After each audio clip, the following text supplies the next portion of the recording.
नजर डालेंगे शोबिस की दुनिया पर। बॉलीवुड फिल्म अमेजिंग स्पाइडरमैन और इसके सीक्वल अमेजिंग स्पाइडरमैन 2 में स्पाइडरमैन का किरदार निभाने वाले अदाकार एंड्रयू ने अदाकारी की दुनिया से ब्रेक ले ली। एक इंटरव्यू में एंड्रयू ने कहा कि मैं वाकई बहुत खुश हूं कि मैंने ब्रेक ले ली। उन्होंने कहा कि मैं वक्फे के दौरान ज़्यादा से ज़्यादा आराम करना चाहता हूं और मुख्तलिफ चीज़ें सोचूंगा। पाकिस्तानी अदाकारा ज़ारा नूर अब्बास ने दर्जी के साथ होने वाली गुफ्तगू की वीडियो शेयर कर दी। ज़ारा नूर अब्बास ने इंस्टाग्राम अकाउंट पर यह वीडियो शेयर की जिसमें अदाकारा को परेशान हाल में दर्जी से गुफ्तगू करते देखा जा सकता है। वीडियो में ज़ारा दर्जी को याद दिला रही हैं कि ईद में सिर्फ 3 दिन रह गए हैं।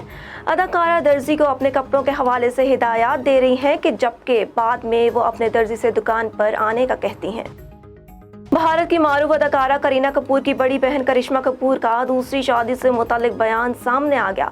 अदाकारा की जानिब से इंस्टाग्राम पर सवाल जवाब का एक सेशन रखा गया जहां उन्होंने बहुत से सवालों के दिलचस्प जवाब दिए।